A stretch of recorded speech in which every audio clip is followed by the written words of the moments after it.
Sleep on a cloud with Survivor's coconut love potion. This and more on Drop Your Buffs, a podcast discussing Australian Survivor.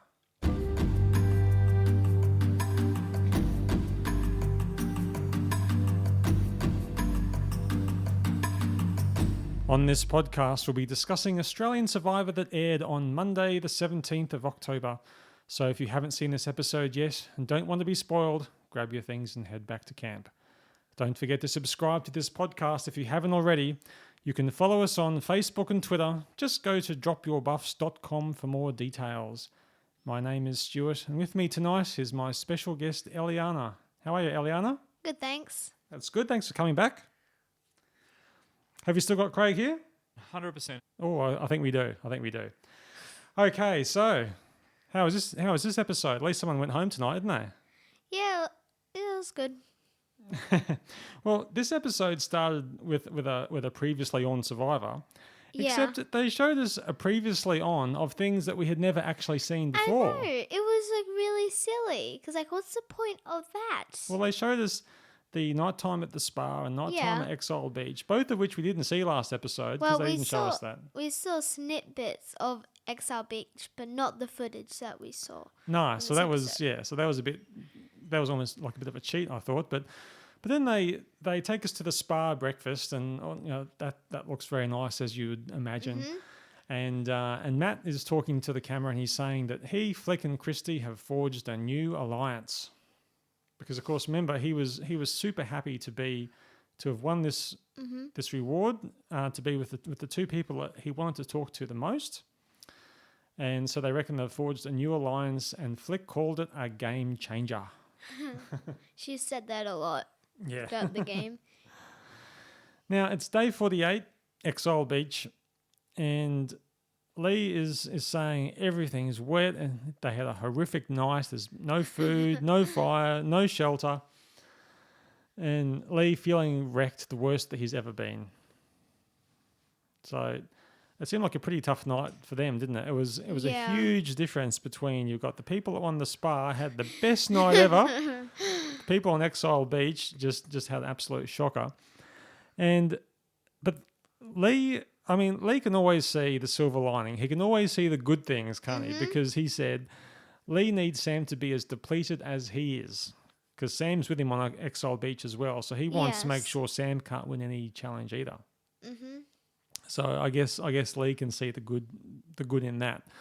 And one thing that, because I know when they first went to Exile Beach, I was thinking, why did the producers send them to Exile Beach for? What was the point of that? And I tweeted that, and someone nicely replied back and said, "Oh, it's because they are probably going to look for hidden immunity idols." But that didn't happen, did it? No. So there's no footage of them searching for idols. So I don't know if they looked because they didn't talk about it. We didn't see them doing it. I'm not sure what happened there, but anyway, maybe a chance gone missing, or anyway. Then we get on to the reward challenge.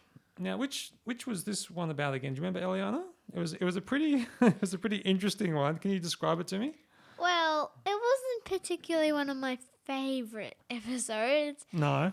Well, basically, one player had to crack open a coconut and then fill it into this tiny cup.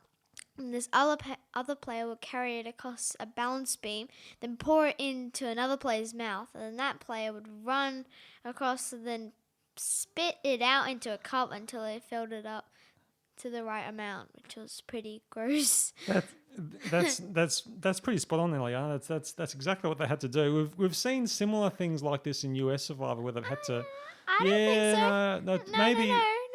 Maybe there were some older seasons, but they have had ones where they've had to carry water or something like that in their mouth and spit it out somewhere else. So that has happened before. But at least it's not nearly as bad as ones where they have to grab raw meat off off some carcass and drop it on a set of scales. Remember that one? No? No, I don't call that. No. Now, JLP asked the spa winners, he said, "Oh, how was last night?" And Christy said, "Oh, it was like sleeping on a cloud." And this is when we realised, because I had forgotten this, but the the Spa winners, they didn't know that the losers went to Exile Beach. They had no idea. They just thought they were going back to the normal camp. And so they were all shocked that they had to go to Exile Beach, because they didn't realise how bad that they had it.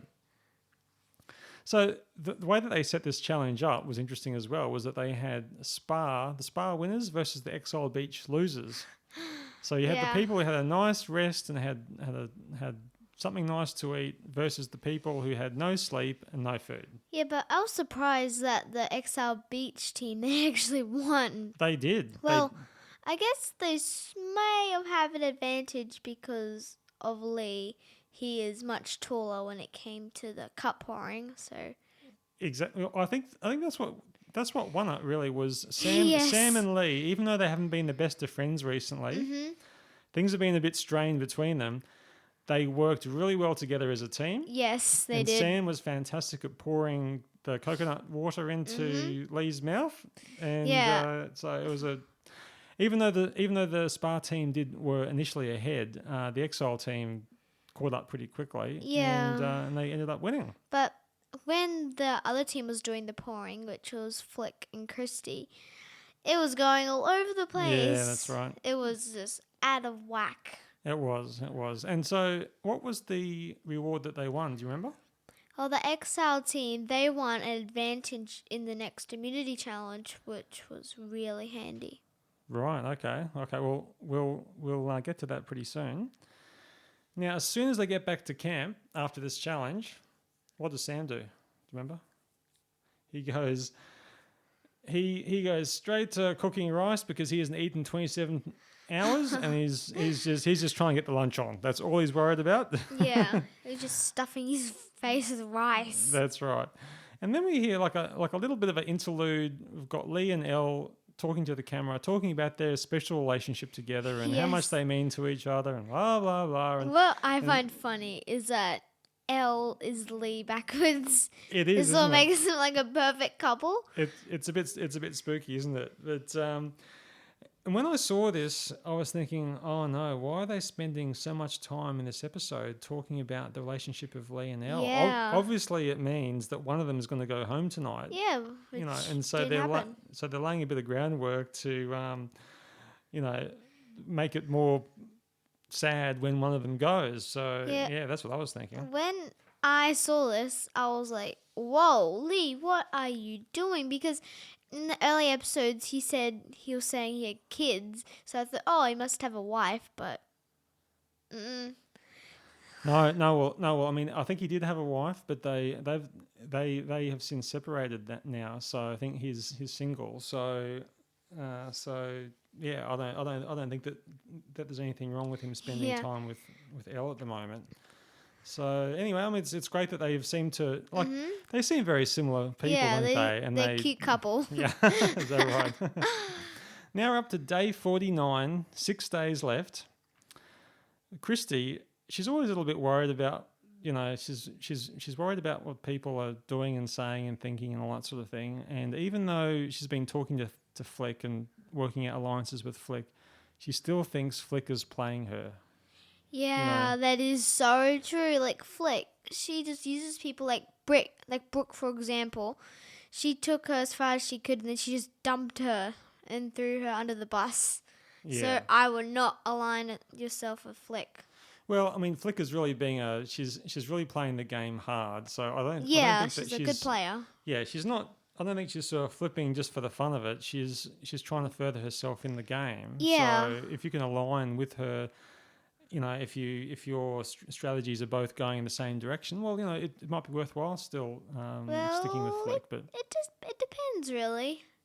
Now, the opposite, in Christy's eyes at least anyway, the opposite of Flick is Lee, because then she says, oh, Lee is just so trustworthy. Mm-hmm.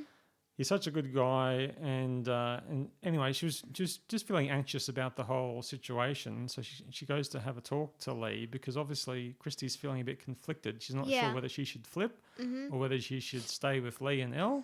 Yeah. And Lee says there's no magical options. He's sort of trying to tell Christy that, look, you're just better off just sticking to your word and so on. And the way that he was sort of, he was talking to Christy and staring into eye. It was almost like he was hypnotizing her. Yeah. He sort of had these calm, soothing eyes. He's saying, Christy, just Yeah. keep doing what you're doing. Everything will be okay. And then Christy's like, okay. And like, I think Lee is sort of, in a way, is Christy's mentor because she's asked for advice from him quite a bit lately. Yeah, well, I guess he's like a bit of a father figure, and Yeah. and that's what we said in the previous episode as well, and that's what Matt certainly thinks. Mm-hmm. So Flick goes to speak to Lee and Elle about Matt's plan, which is about trying to break up the power couple. Now, what's happening? Because at first I wasn't sure what was happening. Why is Flick telling Lee and Elle all about Matt's plans? But Flick then later said that she was actually lying to them, and she told them that she wasn't going to go through with it, and she wasn't going to join Matt, but she really was, and that's what she was saying to camera, was that she was just trying to make Lee and Elle still feel comfortable. Yeah, she's just a total snake. Like when Christy, she decided to tell Lee and Elle like, that Flick is going to try and vote them out because they're the power couple, and then when Elle told Flick this, she said, "Oh no, we're not doing anything like that. What are you talking about?" Like she's just like going back and forth, back and forth. Well, Flick, I think she's pretty expertly playing both sides. Yeah. Because she doesn't have, she's not like Lee and Elle who have a strong person to align with. She doesn't, she's basically by herself now, isn't she? And so she's playing both sides for as long as possible to see what's going to work out will work out being the best for her. So then we get to the immunity challenge, and what was this one, Eliana? What challenge was this again? Well, you sort of have to balance on this big triangular prism, and it had little ridges where you'd put your feet, but they were really small. And every once in a while, you'd have to go up another ridge. But Sam, Elle, and Lee had an advantage in this. Exactly. So their advantage was that they could start this challenge 10 minutes after the others. That was that's pretty good. Yeah, so that's quite a good, advantage. So we first had, starting the challenge, Flick, Matt, and Christy. They were first up.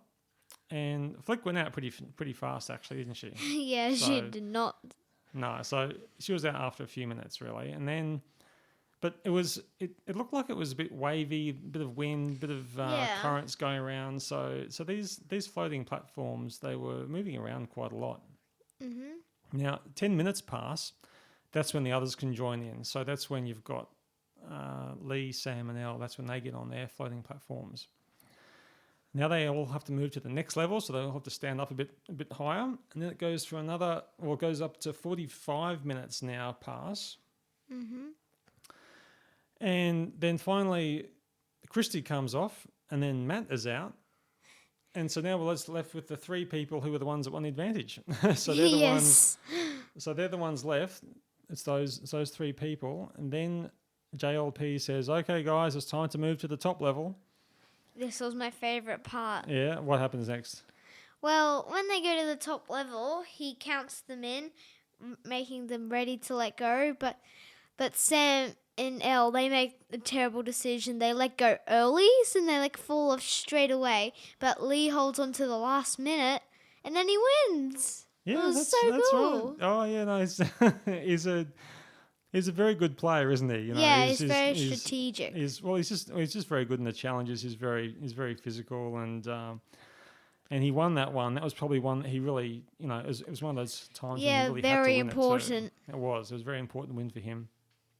Now, if you remember, Lee had won an advantage a couple of episodes ago, and that was where he could take away someone else's vote in Tribal Council. Yes. So he hasn't used that yet. So what that means then for the others, for the other alliance, which is Flick, Matt, Christy, and maybe Sam. Oh yeah, Sam. Well, he's sort of in the middle. Yeah, that's right. Was that they really need to have all four of those people vote, because if they only get three people, well then Lee can use his advantage to knock one of them out. So they're down to two, and they can't really just outright vote Lee or Elle out. So it was very crucial that they get 4 votes. Lee believes the alliance is himself, Elle, Flick, and Christy. So therefore, they're all going to try and get Sam out, but they're going to split the votes in case there's an idol. But they're trying to get Sam out. So that's what the plan is in Lee's eyes anyway. That's what the plan is. Now, Christy, she goes and tells Lee about Flick's plan. And Lee again is trying to talk her into not jumping ship and just to stick with his alliance, play it calm, play it cool. Mm-hmm. But it was very uncertain as to what she was going to do though, because she did seem very conflicted. Now we get to Tribal Council. So exciting. Did you see Brooke walk in? Yeah, she looks so unhappy. Like she was shooting these dirty looks at Flick. And I was like, oh, I don't like you anymore. But that's what you have to do. I mean, the person that was last voted out, that's what they have to do. It's all part of the script. It's all part of the drama. All the other people, they didn't seem that bad, but Brooke, she was the worst. Now, JLP was talking to Elle and he said, gee, it was just funny how much it was funny how much you celebrated when Lee won the immunity. It was almost as if you won the immunity. Yes. He's obviously he's just pointing out the fact that Lee and Elle are so close that it doesn't matter which of them wins it. It's as if they've both won it. So now, and Christy, when JLP was talking to Christy, all that she said was she's going to stick to her word. But the question is, whose word? That's right. So then Lee says he's going to use his advantage to cancel someone's vote, which is not a surprise. Yeah. And then we get an ad break. Just before we know what person is which person is going to cancel their vote, we get an ad break. Unfortunately, okay. So then back after the ad break, Lee chooses Sam, which I guess is not that surprising. Yeah, so Sam is a person that won't be able to vote. But he didn't use advantage for himself because he knew he already had the immunity necklace. But I think he was just using it for Elle because she was next on the chopping block. And because they're so close, they wanted to stay together. Exactly. And by which helping was pretty sweet. Well, by helping Elle, he's also helping himself. Yeah. Isn't he, really? So it's but in a way, he's also being a bit selfless, too. Yeah, that's right. Well, he's certainly looking out for Elle. Mm-hmm. And then the votes are read out, and we get votes for Sam, Matt, Elle, and Sam. So that means we have a tie between Matt and Sam. So there was a revote that was done, and on the revote, all the votes went to Sam, so Sam was voted out. I really did not see that coming, because I thought it would be Matt or Elle, not really Sam, because there wasn't much talk about Sam around camp, I think. No, well, it looks like Flick and Christy did end up sticking with the Lee and Elle alliance. Yeah. Even though Flick had talked about, being a game changer and all that sort of stuff and doing this thing with Matt. So Matt was basically left on his own, wasn't he? So he was he was on his own. Yes. We're not exactly sure why Flick didn't stick with Matt because that wasn't made clear in the show, because it seemed like it made sense that they should try and target Lee and Elle because they're the power couple. So I'm not sure why she changed her mind in the end. I thought Lee's advantage was a bit irrelevant in the end because in the end, Sam, if he'd been able to vote, he would probably have voted for Elle, which would make a three-way tie. Mm-hmm. So there would still be a revote. And then if the revote was done, it would have likely been Lee, Flick and Christy all voting for Sam anyway. So I think Sam was going home whether Lee had the advantage or not. That was just one of those things. So I think it's time for the sad music. Sam, your Spider-Man snake-killing chin-up antics will be missed. Let's hope you can patch things up with Nick back at the jury villa. The tribe has spoken. Now, I know that, just before we get to the jury villa, actually, there was a quick preview of next week, and Matt says all hell has broken loose. In Sam's exit interview, he says he always wants to go for the underdog, and so he's going to say Matt is going to be the winner. So I don't think he was really saying he thought Matt was going to win. He wants Matt to win. Yeah. But I guess he wasn't really saying who he thought was going to win. I think Matt is in a pretty bad position though, isn't he? Yeah, because he's sort of like, he's between two alliances. Like, he's supposedly in alliance with Christy and Flick, but I don't think he's really a part of it. I think Christy's going to probably stay loyal to Lee and Elle. Yes, me too. Which, if because it was pretty clear that she will stay loyal to Lee and Elle, which means it doesn't matter what Flick does because Christy, Lee, and Elle are going to have the numbers. So even if Flick does something with Matt, it'll make no difference anyway, really. Yeah. Unless I guess it depends if who wins immunity might swing things. Yeah. But basically, I don't know. I think Flick might be in trouble, same as Matt. Now, you haven't seen any of the jury villa, have you, Eliana? No, I haven't. No. Well, I did catch up on the one with Sam entering the jury villa. They always weigh them to see how much weight they've lost, and he lost about 6 kilos, which is a fair amount. It wasn't as much as he thought, but he lost about 6 kilos. And it was funny. Nick, he was really glad to see Sam come out. No. I mean, Nick was glad to see Sam out of the game because he thought Sam had hung on for too long, and he was really bothered that Sam said something weeks and weeks ago where Sam thought that Nick didn't deserve to be in the game, and Nick really hated that. And then we hear from Sam, who also called Nick a snake again. Again. That's right. So when they're having their sort of the first dinner for Sam when he gets to Jury Villa, Nick asked Sam whether he'd do it again, whether he would do Survivor again if they were asked. And Sam said no. But I guess it's pretty early to say that though, isn't it? Yeah, he's just pretty early. It's only been like an hour since he was voted out. And he's maybe if he thought he's tired, it over he's a bit. hungry, he's just emotionally drained. Of course, he's probably going to say no. Guess what? When after the dinner, then you see him going back to his bedroom. Do you know what he was taking with him as a little bedtime snack? What? He had 2 chocolate cupcakes, a jar of Nutella, and a beer. and that's what he was. Wow. That's what he was taking back to his bedroom. Then we saw some footage of the next day. They were having some ice cream sundaes by the pool, doing a bit of exercise and so on as well. And then we see Nick and Sam having a little one-on-one time because, as you know, Nick is really keen to try and clear the air as to what Sam was thinking and all that sort of thing. Sam seemed pretty chilled, pretty relaxed, and so on, and he seemed pretty easy just to move on. He wasn't too concerned about what was said weeks ago.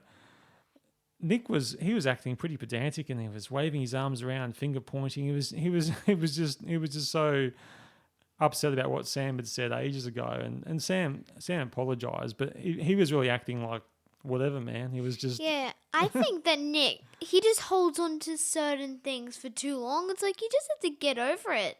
It was ages ago.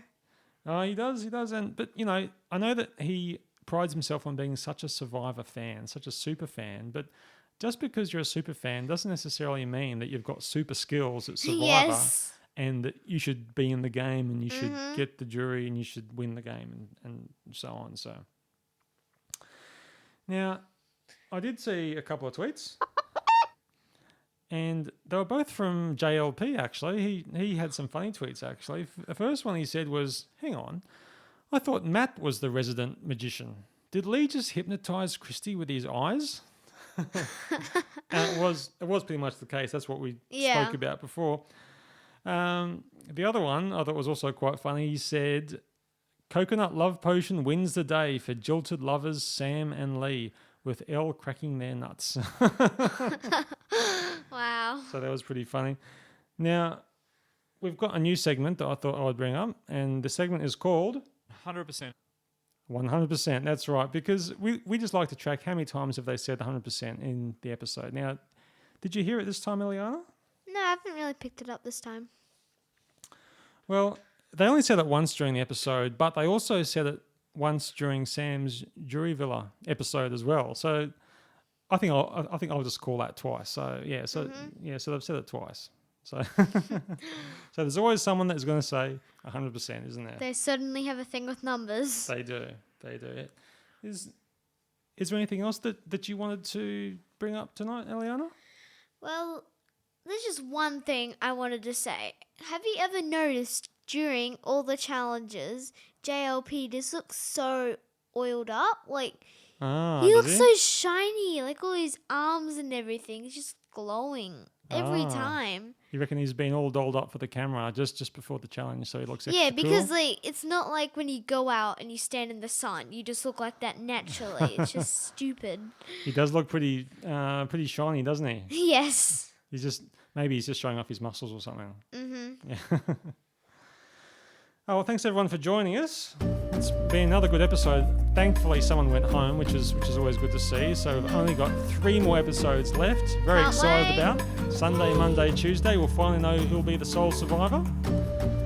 Thanks for coming on the show, Eliana. My pleasure. And we'll see everyone next time. Thanks a lot. Thank you.